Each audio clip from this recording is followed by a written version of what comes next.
Happy Friday, y'all. Thanks for waking up with us and joining us here. I'm First Alert meteorologist Chandler Jordan. As we head into the upcoming weekend, our eyes have been on the tropics since early last week, and we're still having two systems that we're watching closely. Of course, one of them being Erin, and the other one being an area of low pressure that's currently located over the Texas and Mexican coastlines, or just offshore of Texas and Mexico and in the far western Gulf. And so we'll talk a little bit more about Erin in just a couple of moments. And at least for the area of low pressure, the brand new 8 a.m. advisory from the National Hurricane Center off the Texas coastline, a medium chance of development still remains in place at a 50%. Either way, regardless of development of this system, if it were to happen, no type of impact for us in South Carolina. And we'll continue to keep a close eye out on Erin as it continues its march off to the west towards the Lesser Antilles, Hispaniola, the British Virgin Islands, U.S. Virgin Islands, as well as parts of Puerto Rico. And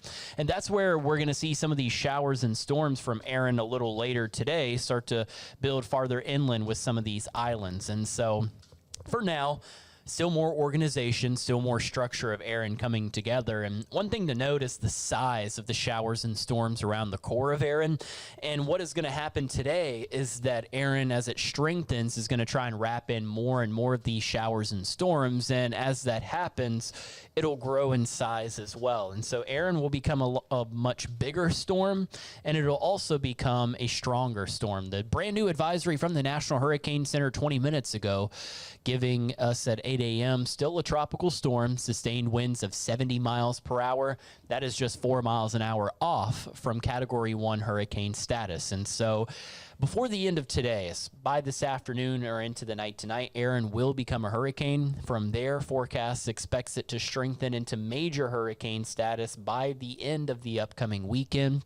And at its peak, the latest National Hurricane Center forecast has a 130 mile per hour winds around the core of Erin, which would make it a Category 4 storm if it's able to reach that strength. Notice how as we head into the first half of next week, by Monday and into Tuesday, this forecast northward turn that we've been talking about coming a little more to fruition with some of our computer guidance. And what I'm going to show you here is our long-range computer models. These are called spaghetti plots, quite literally look like noodles of spaghetti on the map, and each line representing an individual computer model. And so notice how as we head towards the end of the weekend, the majority or the consensus of a lot of our data is that we start to see a little bit of a drift off to the west and northwest as Erin continues to move closer to the Bahamas. And from there, what we would see is this sharp northward turn as we head into Monday and Tuesday. So here's Monday and Tuesday showing that sharper turn.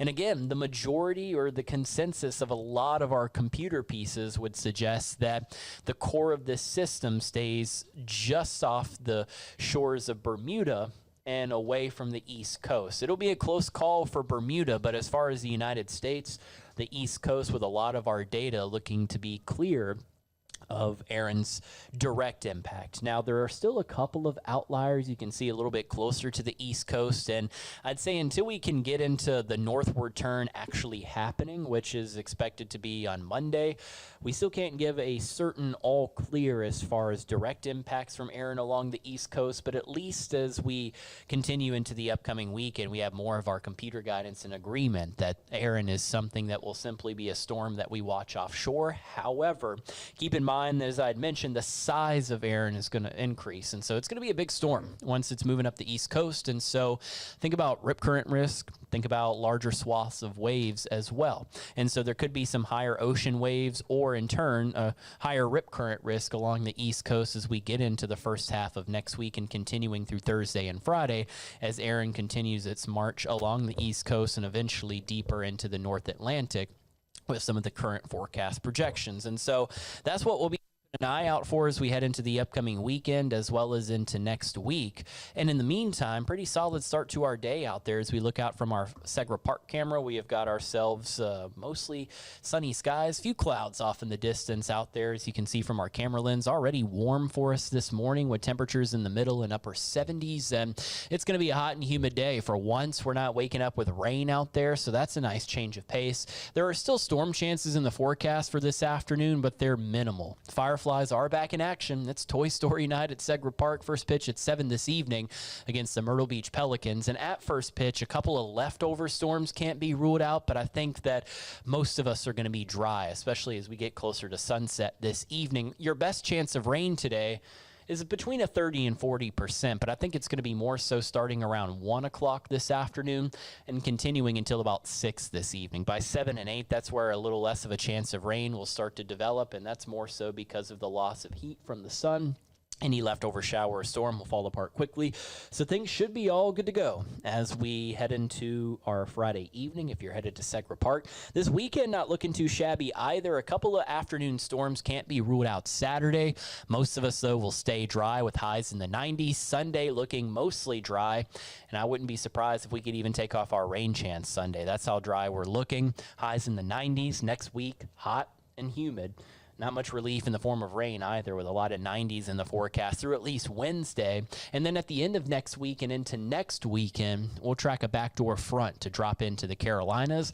That'll be one of the mechanisms that'll help to steer Erin deeper into the ocean. And in turn for us, though, showers and thunderstorms, especially by next Friday, next Saturday, could be a wet one at times for us with highs in the low 80s. So we'll at least return to some of what was the cooler weather that we had around for the start of August. Just got to keep in mind again that it'll be hot, it'll be humid, and there's no relief in sight from this summertime heat humidity, at least until we start to get closer to the first half or at least the middle of next week. For your latest forecast update, remember you can check out our website, wistv.com. If you head over to the First Alert Weather tab that's at the top of our webpage. From there, if you'd like to read a little bit more about Erin, you can by clicking the hurricane season button that's located just under our First Alert Weather tab. And from there, we have an entire dedicated article that'll give you a little bit more about Erin as far as the progression of the system and the northward turn that we've been talking about. Or if you would just like to read about today's forecast or your upcoming weekend forecast, you can also do so under the First Alert Weather tab, and you'll see that article at the top of the page. And again, all of this information free, easy to use as well. And it can be found at our website, wistv.com. And from there, click on that First Alert Weather tab that you see at the top of the page. For the entire First Alert Weather team, I'm First Alert meteorologist Chandler Jordan. Have a happy Friday and an even better upcoming weekend. Try to stay cool out there, especially with some more of the summertime heat and humidity in place.